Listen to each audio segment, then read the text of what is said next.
cualquiera de sus participaciones es de todos modos muy bienvenida. ¿Ok? Entonces, para comprender este tema, para comprender los ODR, la conciliación, el arbitraje virtual, es importante que comencemos a ver las cosas de una manera muy directa, de una manera muy clara, y que lo hagamos como lo hacen los abogados. Entonces, lo primero que hay que hacer aquí es mirar al mundo de una determinada manera. Y para hablar de la importancia del derecho, de nuestra profesión, de lo que hacemos todos los días, lo que podemos hacer es, primero, comprender de manera muy puntual qué es nuestra profesión, ¿verdad? Y cuando hablamos de nuestra profesión, pues existen muchas preguntas que nos hacen generalmente cuando comenzamos a estudiar derecho, y muchos nos dicen que directamente pues no existe una definición de lo que es el derecho, ¿verdad? Pero este señor que ustedes ven en la pantalla, un abogado bastante viejo, comienza uno de sus textos, su obra cumbre, El Sistema de Derecho Procesal Civil, señalando que el derecho no es nada más que la conjunción de estas dos palabras, norma y obligación. Cuando encontramos una norma que es al mismo tiempo obligatoria, estamos frente a derecho. Así se reconoce el derecho. Y el derecho no tiene que ser visto simplemente desde el punto de vista normativo, sino que es muy importante, queridos colegas, y doctor Edwin, adelante, por favor, antes de que avancemos.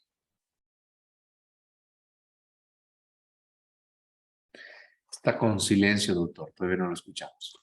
Buenas noches, doctor. Quería decirle que aquí en el diplomado habemos de Ciencias Políticas y de Derecho. Mi persona es de Ciencias Políticas. Ah, qué bueno, qué bien, querido licenciado, que usted nos aclara ese punto. Y es también muy posible que hayan de otras profesiones, ¿no? Porque la verdad es que el tema tiene que ver no solamente con lo jurídico, sino también con el general, con los conflictos.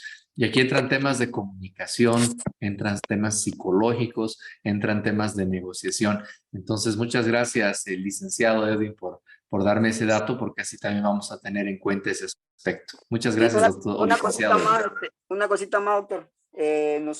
Mi persona ahorita y otros compañeros que están en mi grupo, somos cuatro de Derecho y 5 de Ciencias Políticas, y nosotros todavía somos egresados, todavía no estamos en... Ah, ya. Valga la aclaración también, pero de todas maneras, pues vamos a hacer los mismos ejercicios, ¿ok? Ok, doctor. Gracias, querido futuro licenciado, entonces. A mí me pueden decir René, no es necesario que me digan tampoco doctor, me pueden tutear, o sea que por favor, con toda confianza. Ok, doctor René. ¿Ya? Muy bien. Entonces, con esa aclaración importante de Edwin, pues vamos a continuar avanzando, ¿ok?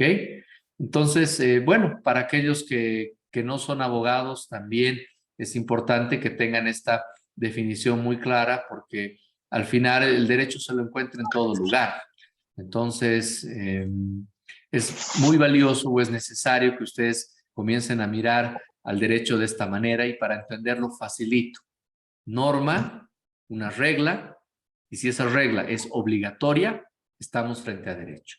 Esa es la definición básica que nos da un señor que peinaba canas, el doctor Francesco Carneluti, uno de los más grandes procesalistas italiano, que inspira nuestro anterior Código de Procedimiento Civil, que inspira muchas normas civiles, comerciales de la época, porque Italia fue una luz para el derecho, así como el derecho romano, también una nueva ola de codificación, el derecho italiano se destacó muchísimo, ¿no? Pero no veamos al derecho simplemente de una manera fría, y ahí entra también lo político, ¿verdad? Y también entra lo social. Hay dos herramientas poderosas para cambiar las cosas. Una es el dinero y otra es el derecho. Entonces, cuando ya abandonamos nuestra profesión, cuando abandonamos el grado, nos podemos dar cuenta de estas cosas, que pueden existir normas, existen determinadas normas que pueden representar un cambio importante, pero esas normas por sí solas no sirven. Se necesitan los recursos económicos para hacer realidad lo que se ha previsto en esa norma. Entonces, el dinero y el derecho son potentes herramientas de transformación social. Y es importante que ustedes, como estudiantes de una universidad que es pública, de una universidad que tiene una determinada vocación, una determinada naturaleza, pues sean conscientes de ese aspecto, ¿no? Y sea que sean politólogos, que se estén formando para ser abogados, etcétera, pues tengan siempre presente que el derecho es una herramienta potente para cambiar, para transformar las cosas. Y lo siguiente es entender también que el derecho se encuentra presente en todo.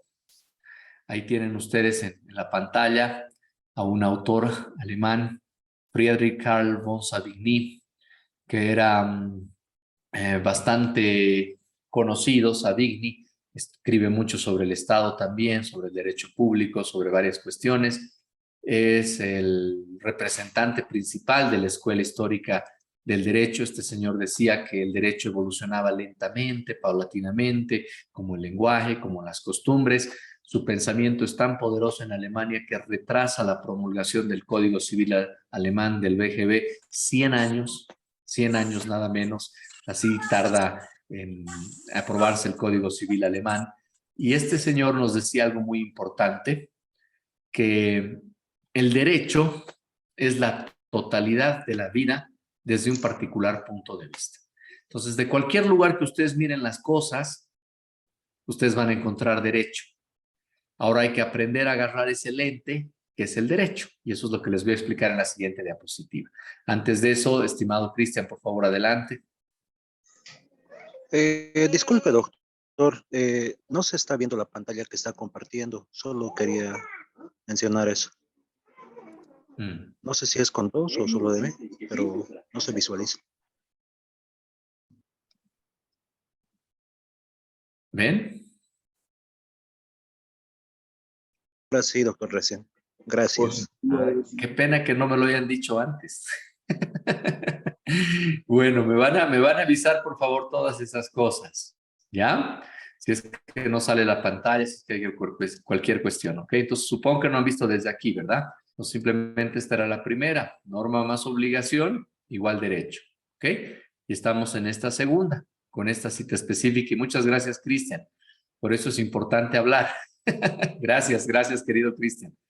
Esta es la segunda diapositiva. Entonces, este lente para ver las cosas como un abogado, o por lo menos desde la perspectiva del derecho, es justamente esta relación básica que existe entre un acreedor y un determinado deudor. El derecho parte de esta relación, el derecho de las obligaciones, que existe alguien que le debe algo a otra persona. Y esta es la óptica, este es el lente con el cual los abogados o el derecho se descompone. Donde quiera que ustedes miren, existen este tipo de relaciones. Donde pongamos los ojos, donde pongamos la vista, los abogados y el derecho puede ser descompuesto de esta manera. Donde ustedes vean en esta clase, yo les debo a ustedes asistir, exponer, preparar la clase. Yo soy deudor de ustedes, pero es de ida y vuelta, porque yo voy a poner una nota. Entonces yo soy acreedor de ustedes, de su tiempo, de su esfuerzo y de su trabajo. Entonces en estas relaciones existe derecho, existen obligaciones, existe alguien que puede o que tiene la facultad de recibir algo y que tiene, si existe un incumplimiento, la facultad de exigir algo. Y de esta facultad de exigir se deriva todo el derecho procesal. La conciliación, el arbitraje, los métodos alternativos de solución de controversias son derivaciones de esta facultad de exigir. Y por el otro lado siempre tenemos a la persona individualizada, identificada, que debe algo.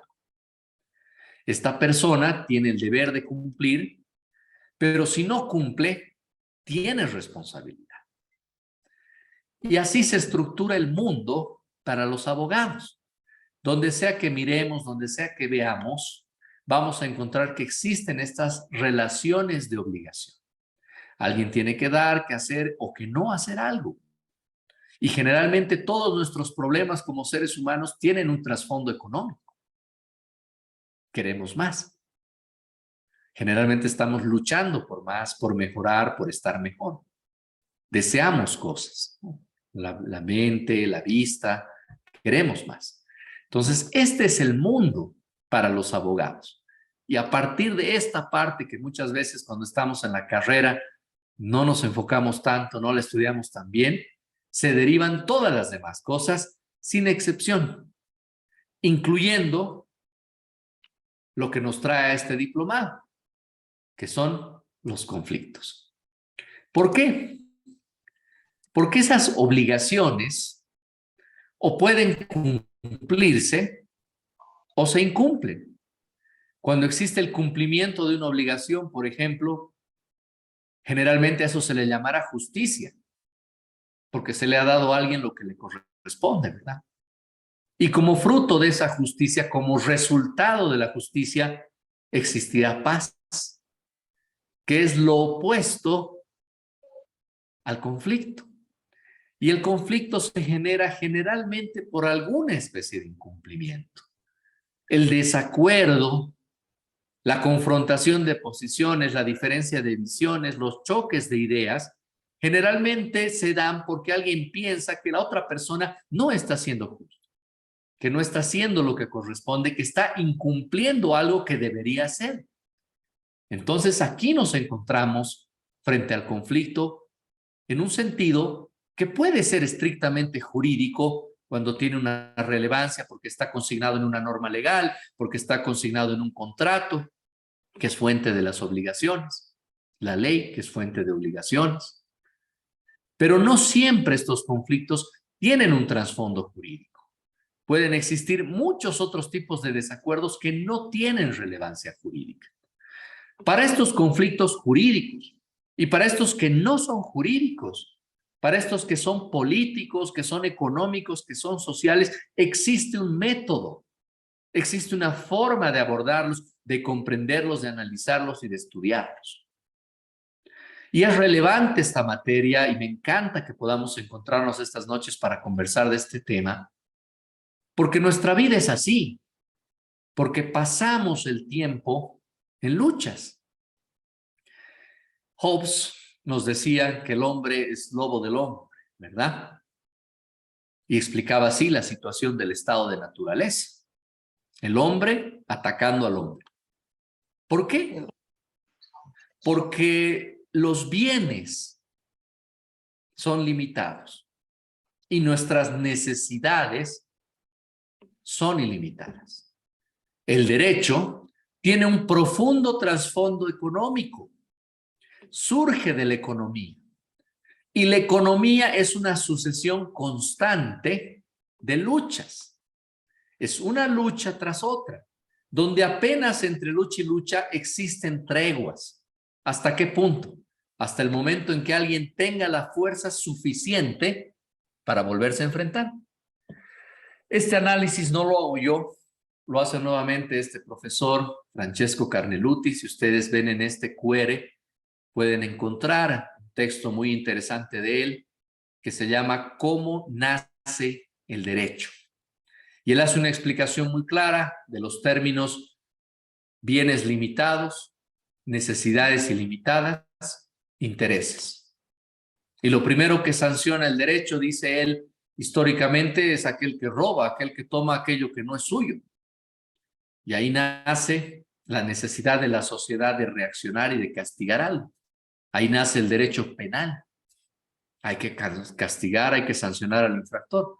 Pero al mismo tiempo nace el derecho civil, porque de nada sirve que alguien robe si se queda con lo robado. Entonces alguien tiene que tener el derecho, la acción, la facultad de tener también responsabilidad y buscar una compensación, una indemnización por ese daño. Y así este señor en este texto que los invito a leer, nos explica la relación entre economía, derecho y el surgimiento del derecho a partir de cuestiones muy lógicas, muy razonables, muy básicas. Y la vida es así.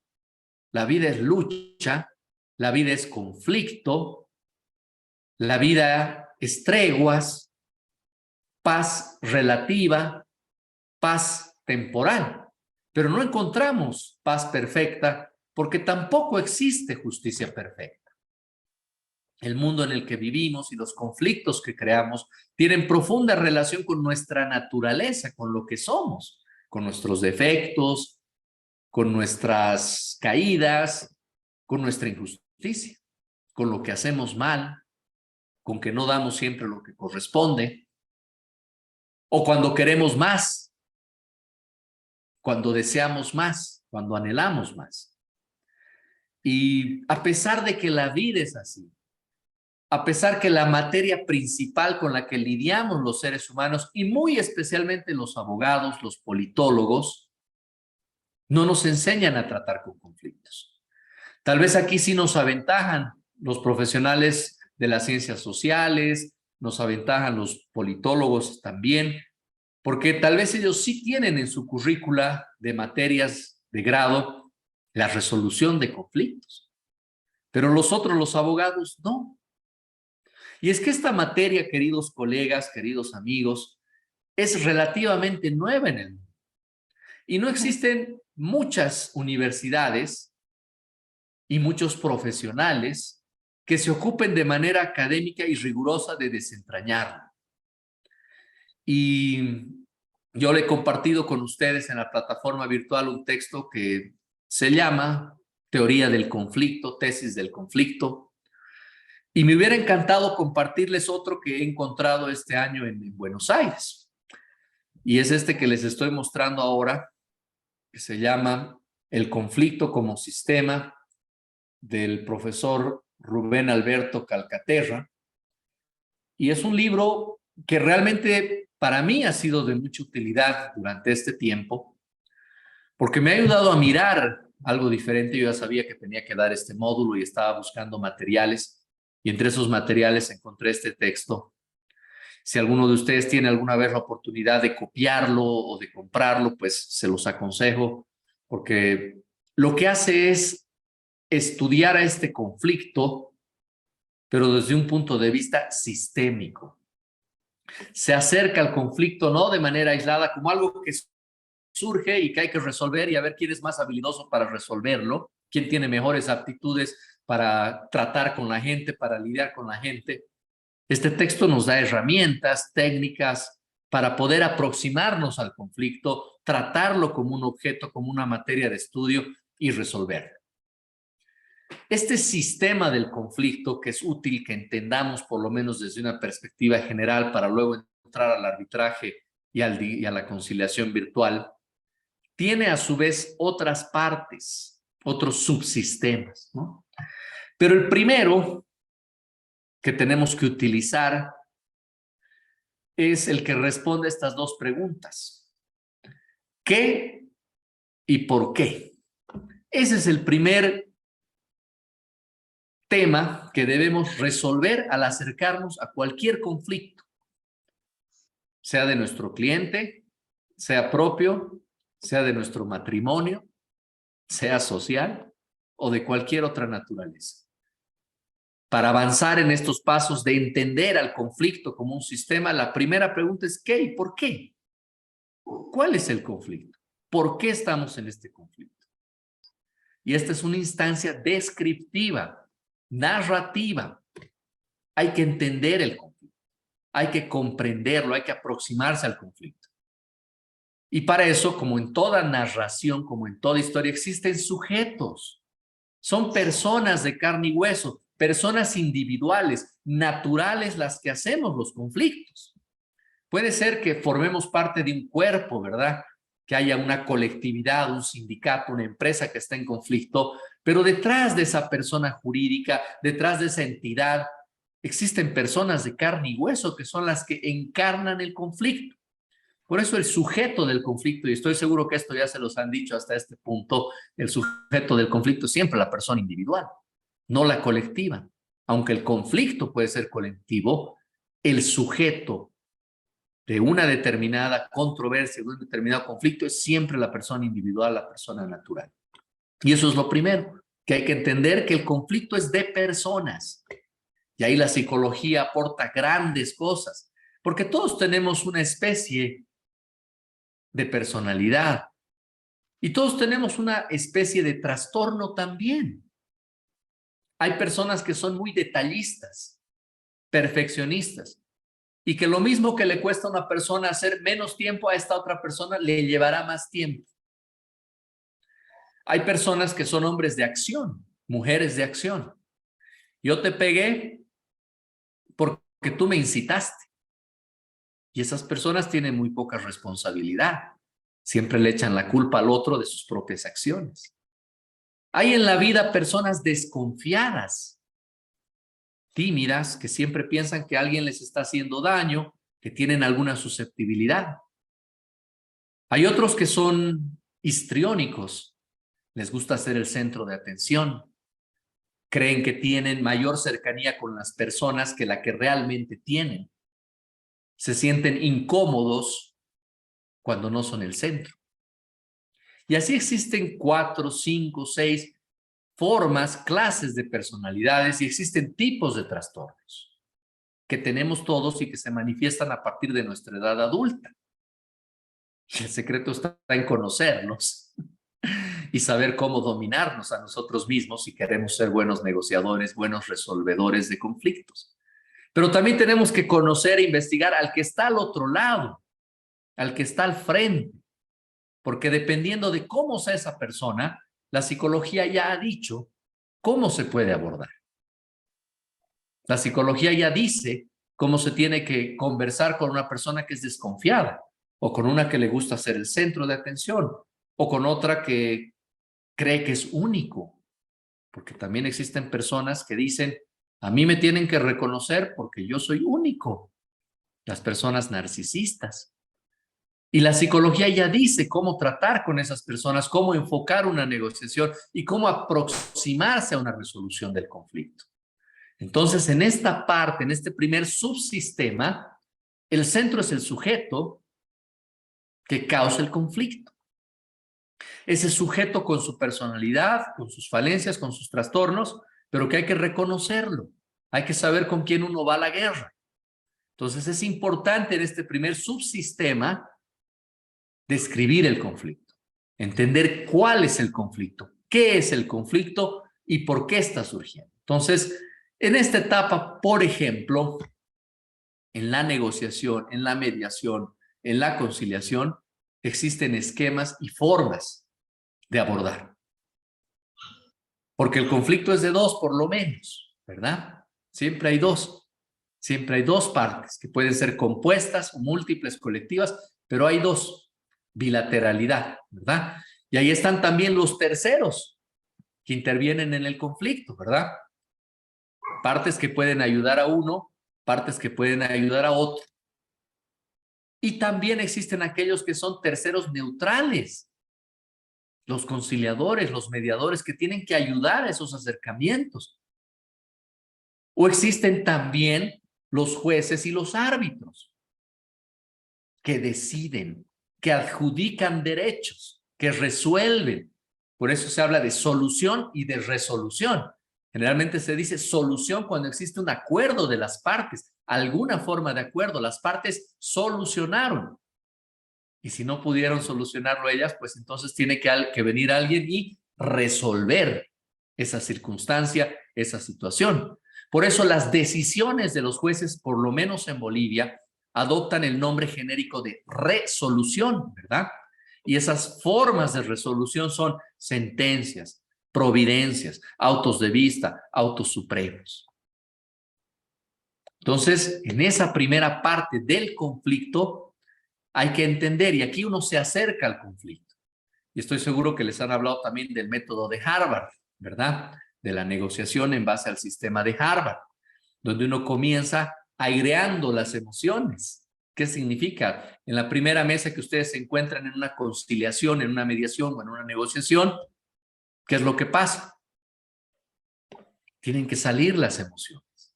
Una parte le tiene que decir, tú hiciste esto mal, tú no estuviste bien por esto, tú incumpliste esto, no estoy de acuerdo en lo que me has dicho, en lo que me has hecho, esto está mal. y tienen que airear las emociones, dejar que se liberen las emociones. Y ese es el primer paso. ¿Por qué? Porque así se comprende el conflicto. Y luego el método de Harvard va avanzando, ¿verdad? Y lo que hace luego es buscar semejanzas, ¿verdad? ¿En qué nos acercamos? Coincidimos en esto, estamos de acuerdo en esto. Y eso tiene un truco psicológico por atrás, porque cuando una persona le dices que sí, cuando le dices estoy de acuerdo, entonces tienes mejor posibilidad de que te escuche lo siguiente que le vas a decir. Si a una persona le dices no, no estoy de acuerdo, no comparto tu visión y empiezas a hablar así, lo siguiente que digas va a tener ya un sesgo, va a venir con el oído medio tapado. Cualquier cosa que le digas, él va a reaccionar a lo que le has dicho, porque ha cerrado un poco ese conflicto. Entonces ahí sigue el método de Harvard, ¿verdad? El método de Harvard dice, busquemos semejanzas y luego construimos el acuerdo que es la solución. El otro sistema, el constructivista, en lugar de buscar semejanzas, después de que se airean las emociones, de que salen a flor, que están bajo la piel y que surgen afuera, después de eso, este otro método constructivista, en esta parte de descripción, sugiere lo contrario al método de Harvard. Sugiere que se marquen las diferencias. En lugar de buscar semejanzas, diferencias. No estoy de acuerdo por esto. Esto no es así por esto. No es así. No, no funciona así. Entonces busca más bien que en lugar de que tú cedas, te enfrentes en la dinámica.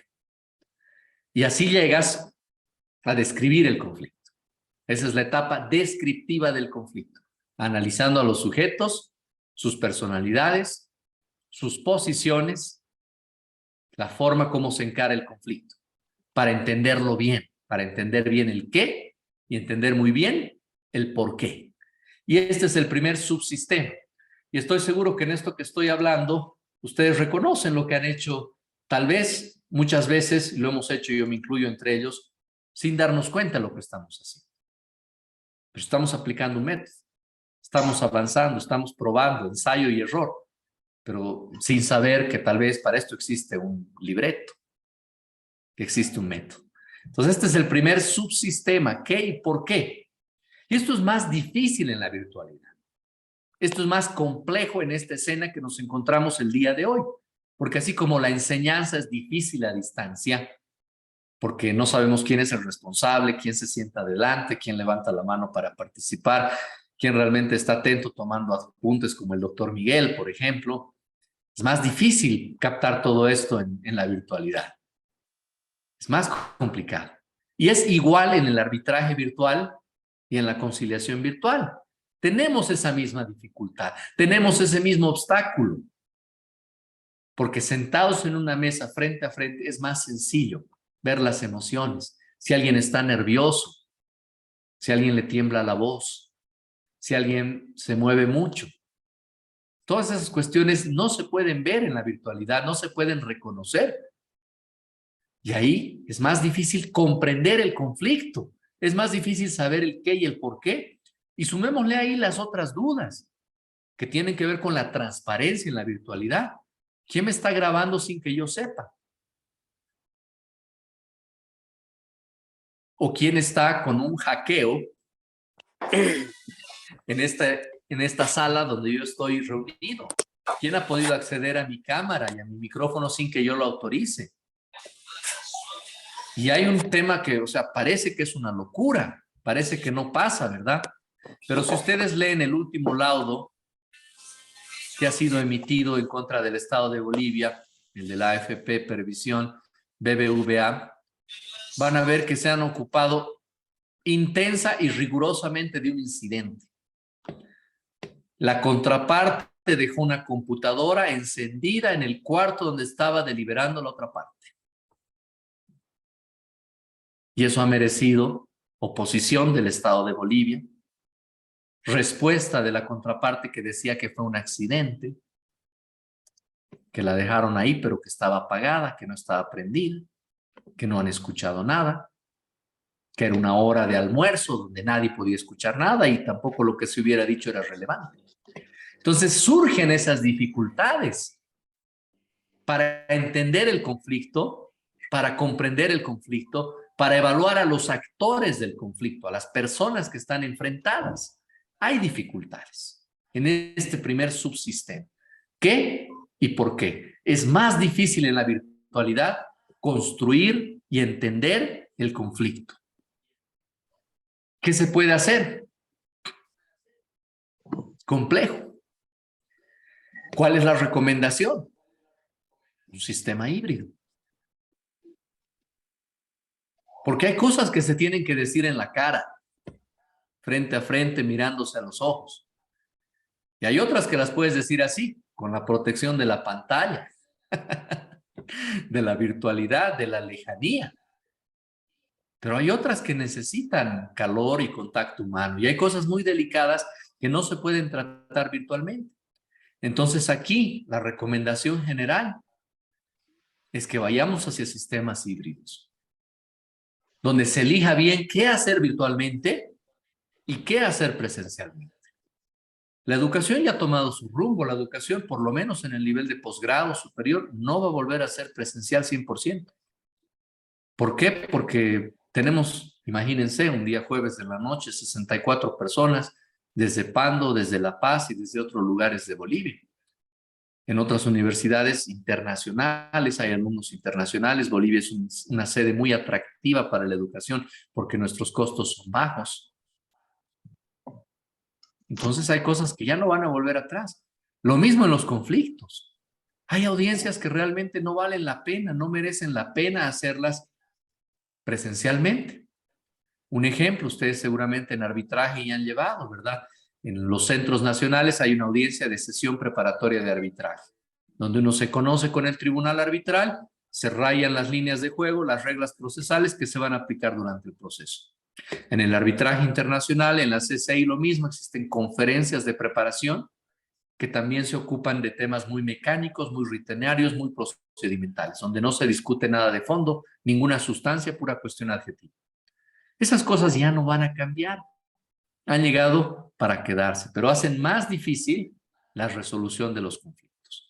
Entonces, este es el primer subsistema. Y ustedes van a ver que en todo esto hay un subsistema transversal de decisión. ¿Qué hacer? ¿Ustedes qué van a elegir para conocer el conflicto y para negociar y para aproximarse? Harvard, constructivista. ¿De qué va a depender la elección? De las circunstancias, del caso en el que estén, de cómo vayan viendo las cosas, cómo se vayan desarrollando. Segundo subsistema que nos interesa para este tema. Subsistema de la instancia prescriptiva. Primero, las dos partes ya han entendido que hay un conflicto. Saben cuál es, lo reconocen y a pesar de eso dicen, no tenemos acuerdo en esto. Y entonces viene lo siguiente. ¿Cómo cambiamos esa situación? Estamos estancados. Ni atrás ni adelante, ni él ni yo. ¿Cómo modificamos esta situación? Y esta es una etapa bien compleja. Porque ¿cómo hacemos que la otra parte sea más proclive a lo que le estoy proponiendo, a ser más sensible con mi posibilidad de solución? Y es un tema difícil de resolver, no es sencillo. Y aquí, ¿qué nos dice teóricamente esta teoría del conflicto como sistema? Nos dice que tenemos que ocuparnos de la comunicación, que tenemos que ocuparnos de la retórica, que tenemos que presentar nuestra posición de una manera argumentada, fundamentada, plausible, verosímil, real. Aquí entra la habilidad del abogado. ¿Cómo puede estructurar argumentos para convencer o para persuadir a su contraparte? Y ahí tiene que pensar en el derecho como un mensaje. Y el mensaje se lo construye sabiendo quién es el receptor, quién es el que va a escuchar este mensaje. En la virtualidad, nuevamente, presentar argumentos, presentar posiciones, intentar persuadir es más difícil, es más complejo. Para esta parte especialmente, que es el corazón de la negociación, que es el centro que hace tambalear un conflicto, se recomienda que sea presencial, no virtual. Porque la virtualidad, una vez más, es muy fría. Entonces, para conflictos reales, para problemas reales y que tengan importancia, en esta segunda fase, en este segundo subsistema, no se recomienda que exista una instancia o una etapa virtual, sino que sea una relación de interacción directa, cara a cara, entre las partes que están en conflicto. Ahora, no todo es igual, ¿verdad? ¿Qué pasa cuando nosotros hacemos una compra en línea? Al igual que millones de otros consumidores. Y nuestro producto no llega a tiempo, o si llega es defectuoso. ¿Tendremos ahí algún conflicto? Desde luego que sí. Existe una discordancia, existe un desacuerdo, existe una contradicción, un cruce de posiciones. La compañía, yo te mandé. El usuario, el consumidor, me mandaste tarde. Me mandaste mal. No sirve lo que me mandaste. No es lo que me habías prometido ni lo que está en tus anuncios. Y por lo tanto, se generan conflictos. Y este tema de la virtualidad está íntimamente relacionado con lo electrónico y con lo digital. Entonces, para esta segunda fase, muchas veces existen simplemente estándares, parámetros para solucionar las cosas. Y ahí los colegas que nos van a hablar del ciberarbitraje, de la inteligencia artificial, nos van a dar más luz en esta parte. Van a hablar seguramente de eBay como uno de los pioneros en los métodos de solución de controversias virtuales, donde una persona llena un reclamo, un formulario preestablecido. Ese formulario preestablecido es juzgado, es analizado de acuerdo a ciertos parámetros y luego se produce una decisión o una solución. Entonces ahí, por ejemplo, el tratamiento de estas dos primeras fases es completamente virtual. El conflicto, el aireamiento del conflicto, la exposición del conflicto es un formulario. ¿Cómo se debería resolver? Es un tratamiento, es un método de inteligencia artificial, de acuerdo al tipo de datos y parámetros que se tienen. Y la decisión es parametrizada. Muy poca intervención humana, muy poco juez, muy poco mediador, muy poco árbitro. Muy poco, porque esto se resuelve en base a parámetros que se hace o se construyen en base a miles de casos, a miles de datos, que se tratan de una misma manera. Pero en los conflictos de carne y hueso que nosotros resolvemos, que nosotros tratamos, pues lo mejor es encontrarse. Para estos temas también se recomienda encontrarlos. Y esta es la segunda etapa, comunicación y retórica. Porque a partir de la comunicación y de la retórica se puede desestabilizar ese punto muerto que es la descripción del conflicto. Y hay que entenderlo así, es un método, hay técnicas. Y dentro de la retórica, y dentro de la argumentación, y dentro de la negociación hay técnicas. Ultimátum. La negociación entre dos extremos. Tirar el ancla. Nunca digas primero tu posición porque ahí estás revelando tus cartas. Y ahí viene alguien y dice, no, no es cierto, no es así. Porque el que primero dice algo, tira un ancla. Y luego el ancla se mueve, más o menos, pero ya está echada. Entonces una persona tira un ancla para resolver un conflicto en cierto punto, en cierto límite. Entonces existen técnicas. Ninguna es 100% infalible, ninguna está 100% probada, pero sí son técnicas que han sido muy bien estudiadas. Y uno puede decidir en cada circunstancia o en cada conflicto qué técnica uno puede aplicar. Y este es el segundo punto, ¿verdad? Entonces, hay que conocer esas técnicas y yo espero que en los módulos anteriores se hayan visto estas partes que realmente son muy, muy relevantes. Y si no se lo ha hecho, pues de todos modos, a los abogados, a los politólogos, a aquellas personas que tienen que ver o que tenemos que ver con los conflictos, va a ser de mucha utilidad. Y la última parte ya es una de las que está más ligada a lo que vamos a ver ahora, arbitraje virtual, que está más ligada a la conciliación virtual. Porque aquí es cómo resolvemos la controversia. Y aquí existen métodos jurídicos. Esta es la etapa final. O el conflicto se soluciona porque ha existido acuerdo de las partes, porque ha existido consenso, encuentro, porque esta segunda etapa de qué se debería hacer ha sido bien trabajada, bien llevada adelante, agotada con técnica, con método, con mezclas de virtualidad, con mezclas de presencialidad, etcétera. Esta última parte es la que tiene que ver con el arbitraje y la conciliación virtual, con el litigio virtual, con la solución de controversias en línea, con los ODRs por sus siglas en inglés, ¿verdad? De Online Dispute Resolution. Porque el método es la forma, el camino que se sigue, los pasos que se toman para resolver un conflicto ya de manera exterior, de manera formal. Y en esta última etapa, que es la instancia de decisión, tenemos una subclasificación. Aquí sí voy a entrar porque está más relacionado con el tema. Lo otro no voy a entrar, me voy a abstener de entrar porque es muy interesante, es muy valioso, pero no es esta materia específica. Simplemente es una parte referencial que forma parte de todo este subsistema que no lo podemos ver aisladamente. Y aquí están, ustedes tienen en la pantalla, queridos colegas, si no lo ven algún rato me dicen porque están preparadas las diapositivas para que las miren y para que sirvan de referencia, porque las personas cuando escuchamos entendemos, ¿verdad?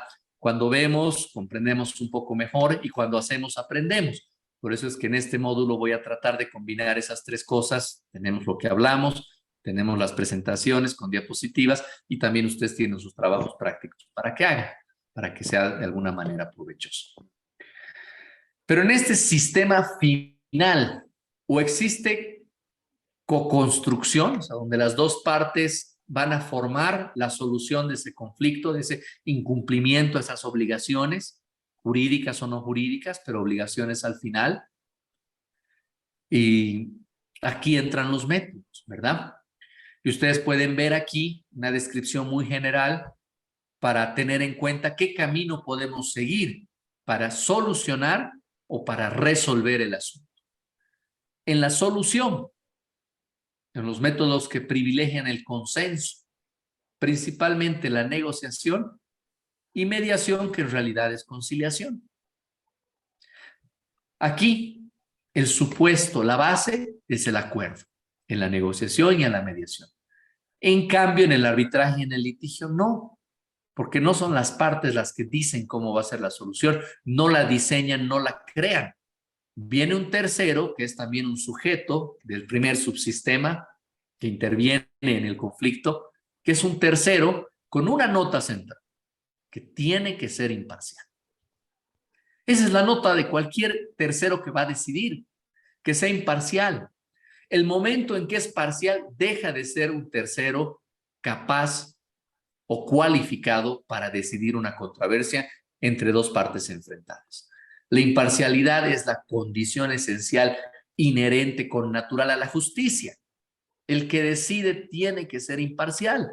Si el que decide está para un lado o para el otro, ya no se habla de justicia, se habla de favor, se habla de cualquier otra cosa menos de justicia. La imparcialidad es la condición esencial de la adjudicación de derechos. Entonces ahí no es que porque me favorece o porque me cae bien A o porque me cae bien B, no. Es quién tiene la razón jurídica de un determinado caso o en un determinado conflicto. Entonces ahí tenemos que existen estos métodos, ¿verdad? Dos que parten o se basan en el consenso y otros dos en la adjudicación. En el consenso, en vez de mediación, podríamos poner conciliación, ¿ya? Porque igual existe consenso. O sea, cuando uno lo citan a la conciliación prejudicial obligatoria en el ámbito judicial, hay el acta de no conformidad, de no consentimiento. Cuando uno lo cita en un centro de arbitraje y conciliación, a una audiencia de conciliación, puede decir no quiero conciliar. Y así termina la conciliación. A nadie lo pueden obligar a conciliar.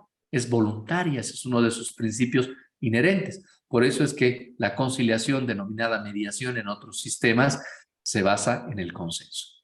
En cuanto a la formalidad, al grado de formalidad, en la negociación, la formalidad es muy baja.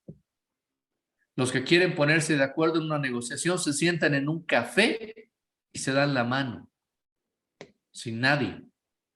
O van a la oficina del uno, o van a la oficina del otro, o se encuentran en cualquier lugar y se ponen de acuerdo. Por eso es que la formalidad en la negociación es baja. Ya en la mediación va subiendo, o en la mediación es media, ¿verdad? Porque hay un conciliador muy amigable que se sienta con las partes, que las escucha, que les propone cómo quieren conciliar, cómo se va a hacer, etc. En el arbitraje, la formalidad es media y alta, especialmente en Bolivia, porque si ustedes ya han hablado de arbitraje, saben que uno de los cánceres principales que tiene Bolivia es que se aplica supletoriamente la normativa procesal civil al arbitraje.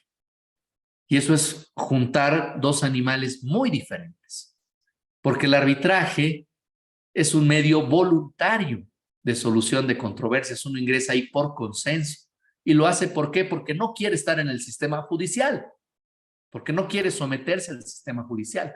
Pero ya cuando tú aplicas supletoriamente el Código Procesal Civil a las relaciones del arbitraje, al procedimiento del arbitraje, lo estás contaminando, porque son dos chips distintos. Desde el nombre, método alternativo de solución de controversias. ¿Alternativo a qué?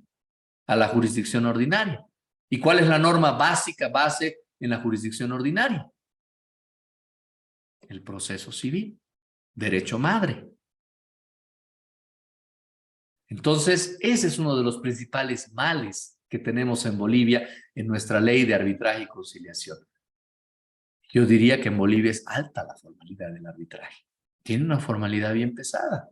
¿Por qué? Porque precisamente se aplica el Código Procesal Civil de manera supletoria. Entonces, la formalidad es un poco mayor. Y en el litigio, por último, es alta, ¿verdad? Uno tiene que presentar documentos originales. Si es de otro país, apostillado, notariado, ¿verdad? Mucha formalidad en el litigio. Plazos cerrados, rígidos. En el arbitraje, hasta por ahí, el tribunal decide. Existen grados y niveles de formalidad. Entonces, esto beneficia más, queridos colegas, a ciertos métodos de resolución de controversias que a otros.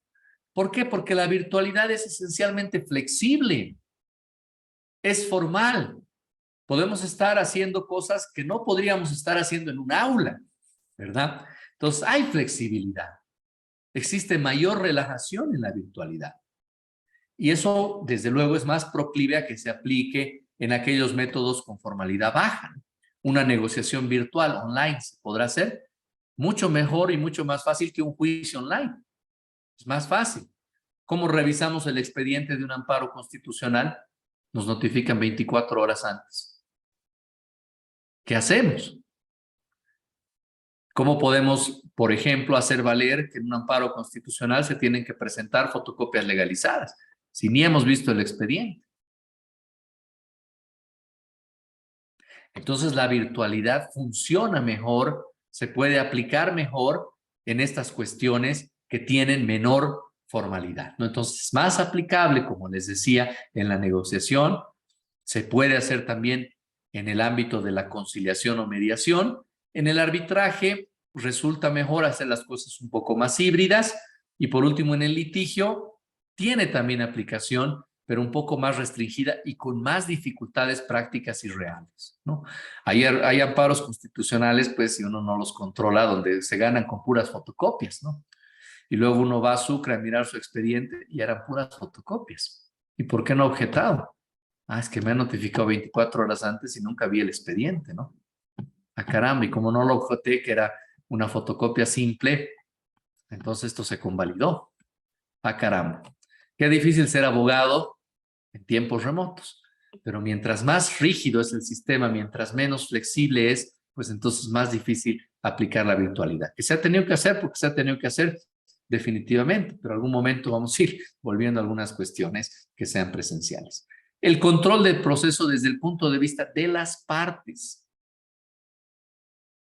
En un tema de negociación alto, las partes deciden cómo negocian. Nos vamos a encontrar 2 veces y vamos a hacerlo rápido. Si en esas 2 veces no nos ponemos de acuerdo, nos vamos a arbitraje o nos vamos a juicio. Control alto. Te paras y te vas. Abandonas la mesa. No pasa nada, ¿verdad? No hay sanción por abandonar una mesa de negociación. O por decir, no quiero verte más de 2 veces, y si en 2 veces no solucionamos esto, nos vamos nomás al juicio y buscamos la resolución. Alto. En la conciliación o mediación ya es medio, ¿no? Porque ahí interviene ya un tercero, y al tercero hay que escucharlo, ¿verdad? Hay que atenderle, hace una propuesta, entonces uno puede estar en acuerdo, en desacuerdo, hacer planteamientos, pero ya tiene un control medio, ya no es directo, ¿no? En el arbitraje es medio bajo. Si las partes se ponen de acuerdo, perfecto, eso es ley para los árbitros, ¿verdad? La pirámide comienza con el acuerdo de partes. En el arbitraje no es la constitución política del Estado, y en general así es el derecho privado. Lo primero que se encuentra como fuente de obligaciones en el derecho privado es el contrato, el convenio de las partes. Por eso es que ustedes ven que en materias, por ejemplo, donde es inconstitucional o ilegal hacer transacciones, vemos transacciones. En el derecho laboral hay transacciones homologadas por los jueces. ¿Por qué? Porque están encontrándose 2 personas y hay partes de derecho privado muy fuertes. Entonces hay consensos entre las partes y existe contrato. Y esa es la primera fuente. En el arbitraje es lo mismo, idéntico. Lo primero que manda es lo que las partes acuerdan en el arbitraje. Después está el reglamento del centro que se ha elegido. Espérenme, antes. Partes, órdenes de los árbitros, así, reglamentos, leyes. Se ha invertido, ¿verdad? No es al revés, no es que la ley se aplique primero, la Constitución, y al último el contrato. En el arbitraje lo primero es el contrato, es el acuerdo de las partes. Pero por eso hay un convenio o un control medio bajo, ¿no? Medio, ¿por qué? Porque se pueden poner de acuerdo e imponerse a los árbitros, o bajo, porque los árbitros deciden. Los árbitros tienen mucho poder para establecer sus propias reglas. Así es como funciona el arbitraje, ¿no? Y en el litigio, pues el control es bajo. Es bajo el control. ¿Por qué? Porque ahí está el código. Ahí dice en cuánto tiempo se tiene que hacer una cosa, en cuánto tiempo se tiene que hacer la otra. Todo cerrado, todo absolutamente rígido. Entonces ahí no hay mucho donde discutir. Derecho público, derecho procesal es público. Entonces no existe donde discutir. En cuanto al resultado, en la negociación, las partes deciden el contenido de su solución. Las partes diseñan su solución a medida, en base al resultado de sus negociaciones, en base al resultado de su comprensión del conflicto y a su comprensión de cómo debería resolverse ese conflicto. Entonces tenemos también esa parte donde el control del resultado, tanto en la negociación como en la mediación o conciliación, es bien alto. Las partes saben qué es lo que va a pasar. En el arbitraje y en el litigio, al otro lado, completamente bajo. Generalmente, en los litigios de cuantías importantes son 3 los árbitros. En los de cuantías menores puede ser 1. Pero ya son 3, ya es 1. Y es un tercero esencialmente imparcial. Entonces, el control que uno puede tener de este tipo de solución de controversias realmente es bajo. Y a los jueces peor, ¿verdad? No se va al arbitraje porque no quiere saber qué es lo que va a pasar en el juzgado, ¿no? Y no solo en el juzgado, en la apelación, en la casación y en el amparo. Mucha incertidumbre en muchos niveles. Entonces, por eso elige uno el arbitraje. Por eso uno negocia, por eso uno concilia, porque se dice que es mejor un mal arreglo que un buen trato. ¿Por qué? ¿Cuál es la sustancia o lo que está debajo de ese dicho? Es: yo controlo mi negocio, yo controlo mi solución, yo la diseño y prefiero esto a lo que no sé que pueda pasar después. En 4, por lo menos, ramos, ¿verdad? Con 4 actores distintos. No sé cómo puede ser. Porque sé algo que en Bolivia está claro y que los tribunales han aprendido a respetar, es lo que deciden los árbitros. Los tribunales en Bolivia respetan las decisiones de fondo de los árbitros. Ya no existe un tribunal judicial que meta el dedo y diga: esto se tiene que resolver así, esto se tiene que solucionar así. Ya no.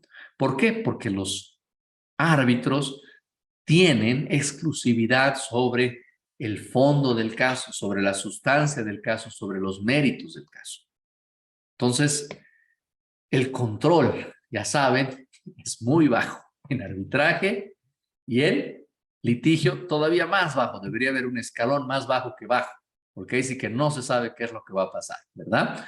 Y uno puede ganar, y eso lo saben los colegas que practican, que uno gana o porque tiene el derecho, pero que encaja como un anillo al dedo, ¿no? O sea, aquí realmente la norma jurídica está hecha para este caso y le pongo el anillo nomás y ahí está mi derecho. Uno puede ganar o perder por proceso, por procedimiento, porque no presentó la prueba, porque lo hizo tarde, porque no produjo bien los testigos, porque se le venció un plazo. Entonces uno gana por sustancia o gana por procedimiento y esas dos variables uno no las controla siempre del todo. Entonces es bastante bajo el grado de certeza o de seguridad que existe en la solución de una controversia en esos ámbitos, ¿no? Y por último, la óptica, ¿no? Cómo uno afronta estas cosas, ¿no? En la negociación es siempre futuro, siempre mira adelante, está viendo qué es lo que puede pasar, está enfocándose a qué es lo que puede construir, a cuánto lo va a distraer ese conflicto. Siempre está mirando al futuro, futuro, futuro. Tiene que mirar y el foco es futuro. En la mediación es una mezcla, porque hay que airear emociones, ¿verdad? Hay que ir a quejarse en la mediación o conciliación. Y antes de que pase, un tip también, ¿no? O sea, ¿por qué en la negociación es futuro? Porque uno no baja todas las cartas. Sea presencial o sea virtual, uno no baja todas las cartas en la negociación. Porque sabe que luego puede ir a un litigio, a una controversia, a un juicio y ya ha bajado todas sus cartas. Entonces, con las cartas que uno ha bajado le van a responder. Entonces, por eso es que la negociación, y esto también es técnica, ¿no? Que muy poco se enseña, pero es técnica. En la negociación se mira futuro. Hay que ver hacia adelante. Porque si uno ahonda mucho en lo de atrás, está revelando mucho, más de lo que debería. Pues tiene que mirar en el futuro. En la conciliación es a medias, ¿verdad? Porque uno se queja ante el conciliador. Uno trata de hacer una buena impresión ante un tercero, ¿verdad? Lo ve a veces como alguien que puede ayudar, que puede sensibilizarse, que puede tener empatía con nuestra posición y tratamos de lograr esa empatía. Entonces, al tratar de lograr esa empatía, revelamos pasado, pero también continuamos viendo al futuro, porque no se puede tampoco revelar todo, pero hay un grado por eso de combinación entre ambas cosas, ¿no? Y luego el arbitraje y el litigio es pasado, es mirar al pasado, es probar los hechos. Estos hechos, este derecho, esto ocurrió, esto pasó, esto dijo, esto me hizo. Es pasado, es enteramente pasado. ¿Cómo hacer todo esto en la virtualidad? ¿Se puede? Pues desde luego. ¿Se hace? Sí, mucho. El primer laudo arbitral de Bolivia en materia arbitral fue un laudo de Caínco, que salió más o menos en agosto del 2020. Febrero, marzo, abril, mayo, junio, julio, agosto. 7 meses, ¿eh? Más o menos lo que dura el arbitraje en Bolivia, que son 6 meses. Casi no se paró, muy poquito. Entonces, ¿se puede hacer todo esto de manera virtual? Desde luego que sí, desde luego que sí. Con las dificultades por la frialdad de lo virtual, pero es algo que es enteramente posible. ¿Qué pasa en la actualidad y cuál es la recomendación general de los centros que solucionan controversias? Hagamos cosas híbridas, cosas presenciales, cosas virtuales y cosas híbridas. Porque ayuda, ayuda.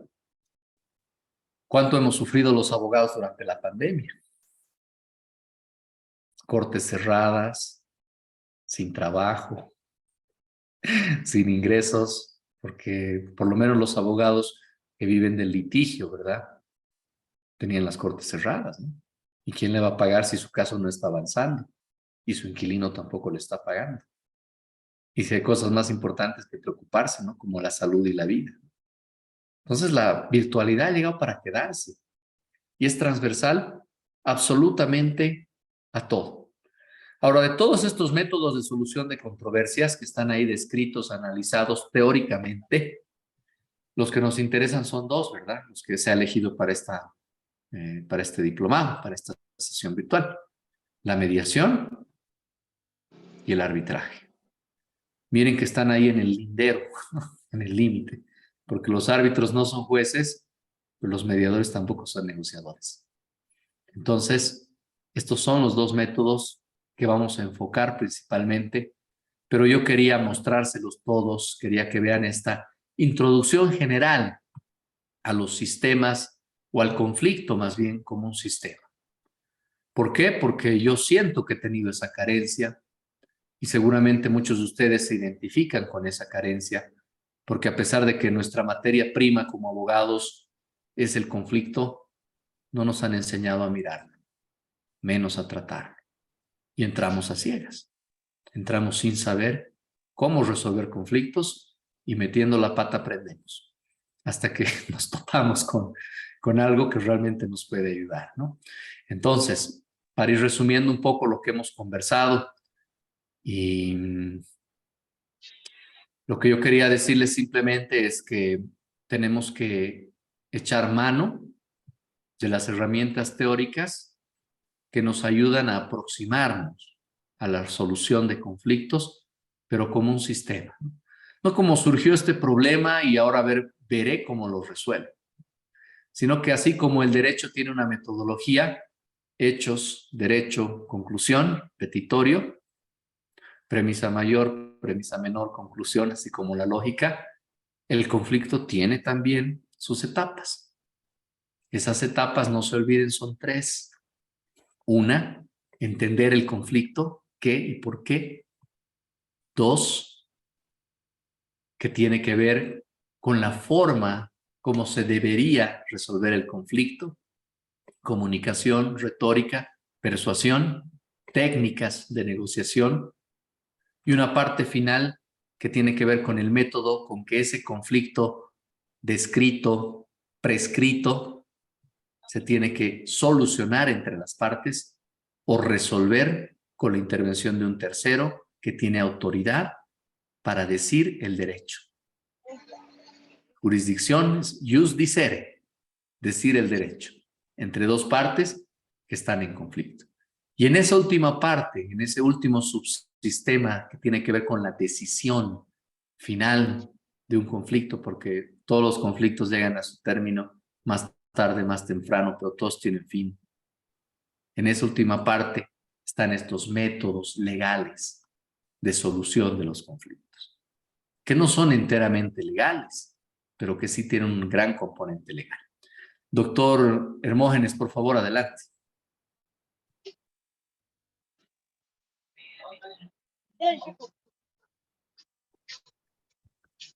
Está con silencio, doctor, no lo estamos escuchando. Ay, ahora sí.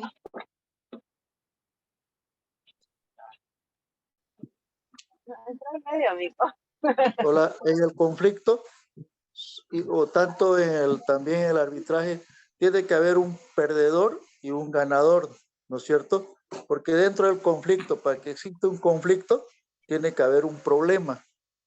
Y en el arbitraje, para que exista el arbitraje, tiene que haber un incumplimiento de algún contrato, ¿no?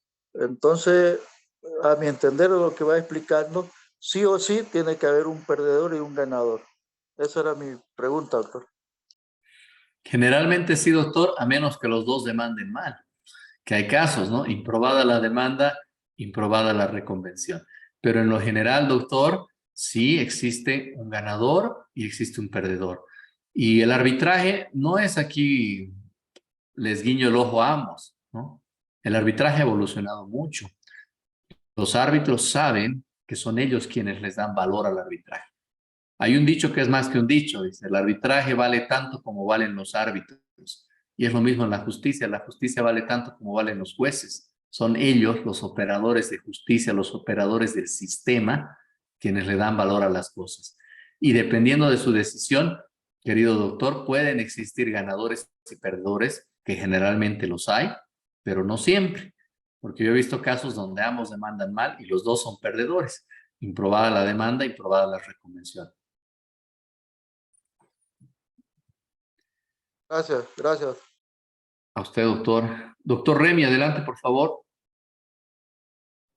Gracias, doctor. ¿Me escucha? Muy bien, doctor, sí. Sí, es interesante la metodología que usted ha explicado con esos indicadores muy claros, donde hace una comparación de los cuatro o de los cuatro métodos de poder conciliar o analizar las controversias. Porque yo, si bien usted ha dicho, por ejemplo, que la virtualidad se queda, y hemos visto de que ha habido audiencias virtuales en esta pandemia y todavía se siguen desarrollando, ¿cuál aconsejaría? Porque hablamos de híbrido o híbrido, entendiendo de que es presencial y virtual. ¿Es aconsejable el híbrido o netamente podría ser presencial o virtual? Gracias, doctor. Muchas gracias a usted, doctor Remy. Yo le voy a responder aquí a partir de la experiencia en conciliaciones y en arbitrajes. Y la regla es bien similar para ambas cosas, doctor. Hay audiencias donde uno toca temas de procedimiento, donde uno se organiza. Esas audiencias de organización y de procedimiento bien pueden ser virtuales. Se ahorra costos, se ahorra gastos y son temas que al final no hacen a la sustancia o al fondo del caso. Pero hay temas en conciliación y en arbitraje donde se tiene que ver el fondo del asunto. Y ahí, doctor, es necesario que se escuche, es necesario que exista inmediación. No nos olvidemos de la audiencia de Charcas, de la audiencia de Lima, de Buenos Aires. Y ahí los que regían eran los oidores. ¿Cuál era su función? Impartir justicia. Y para impartir justicia, ¿qué hay que hacer? Oír. Y también se llaman vistas, ¿verdad? Las audiencias de ojos. Entonces, para ese tipo de cuestiones sustantivas, la presencialidad es altamente recomendable. No que no se pueda hacer virtual, no, se puede, funciona, avanza, pero es preferible encontrarse con quien lo va a juzgar para que perciba de oído y de vista el caso. Porque ahí es distinto, uno ve las emociones de los árbitros. El arbitraje, doctor Remy, es enamorar al tribunal, es cautivar su atención, es contarle una historia, es decirle la verdad plausible, posible. Y uno, difícil que enamore por WhatsApp, ¿verdad? Amor de lejos, complicado. Gracias, querido doctor, a usted por la pregunta. ¿Alguien más, queridos doctores? Doctor, doctor, hola. Doctor Huáscar, adelante, por favor. Gracias, doctor Remy. Doctor, hace rato usted habló sobre la supletoriedad que pueda existir en materia de arbitraje y sobre el Código Procesal Civil. Yo tomando atención, doctor, no sé si usted me va a corregir si estoy bien o estoy mal, pareciera que el arbitraje carece, ¿no? Carece y pareciera que le hace falta un procedimiento propio, doctor. Porque cuando se habla de arbitraje, lo que se quiere es desjudicializar, digamos, salir de la justicia pública, pareciera que la justicia privada. Pero llegaría el momento en que se va a utilizar pues, el Código Procesal Civil como norma supletoria, ahí otra vez pareciera que volvemos a lo que no queremos, doctor. En este caso yo pienso, usted me dirá si es factible o no, digamos, de que el arbitraje tenga su propio procedimiento, doctor. No sé si me deja entender. Esa es mi pregunta. Perfectamente, doctor. Perfectamente. Y es el mismo sentir que yo tengo, que uno vuelve a lo que no quiere, que es una contradicción. Y ese es un mal en nuestro derecho, que poco a poco se está expulsando, doctor Huáscar. Si usted mira la ley 1770, la primera ley de arbitraje que tenemos en Bolivia, en su cuerpo señala que el Código de Procedimientos Civiles época se aplicaba supletoriamente. Ahora es la disposición final de la ley 708 que señala que se puede aplicar supletoriamente, ya no obligatoriamente. Pero como no puede desprenderse el arbitraje en Bolivia todavía de la raigambre procesalista y judicial civil, entonces queda ahí amarrado. Yo he escrito una tesis de críticas a la ley 708 para proponer alguna modificación en algún momento a esa ley de arbitraje que tanto bien le puede hacer a nuestro país. Y uno de los puntos que justamente comento es este, doctor, que usted acaba de tocar, porque realmente el arbitraje tiene otro chip, otra lógica distinta a la judicial. Si necesita, y ese es su segundo cuestionamiento, si necesita un procedimiento propio, mi respuesta es lo tiene. Porque es esa justicia que se hace bajo el árbol de un padre, donde se sientan dos hermanos y se pelean y ahí se ponen de acuerdo. A ver, vas a hablar vos, ya luego habla vos, ya a ver cómo vas a probar esto. Y es lo básico del debido proceso. Entonces el arbitraje tiene un procedimiento que es propio, que es simple, que es sencillo y que se debe mantener así, sin demasiados formalismos, sin demasiadas reglas, porque depende de la voluntad de las partes, de quienes las partes eligen para que resuelva su litigio y de reglamentos de centros que también eligen las partes. Entonces el arbitraje tiene que mantenerse de esa manera, tiene un procedimiento. Pero ¿cuál es el problema, doctor? Porque hay que ser muy práctico, no es que, ¿y qué tiene de malo el Código Procesal Civil? ¿Verdad? Por último, es norma madre que se aplica a todo. ¿Qué tiene de malo? Si el derecho civil se aplica a todo el Código Procesal Civil, ¿por qué no? El arbitraje es un proceso. Sí, evidentemente. Pero la lógica es completamente distinta. Por ejemplo, conflictos de competencia en el arbitraje, inhibitoria y declinatoria. Y se abusa de eso. Y lo plantean los abogados en las audiencias. Y algunos árbitros que no conocen bien o se dejan intimidar porque no son valientes, ¿verdad? Y al que no le gusta que lo silben, mejor que no sea árbitro, ¿verdad? En el partido, al árbitro lo silban, lo insultan.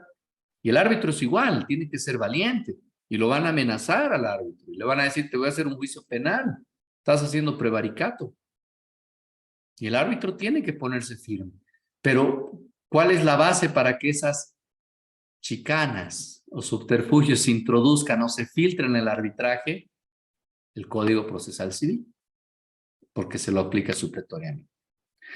Queridos colegas, y agradeciéndole al doctor Huáscar su participación, me disculpo con ustedes porque me he extralimitado 2 minutos, les he robado su tiempo.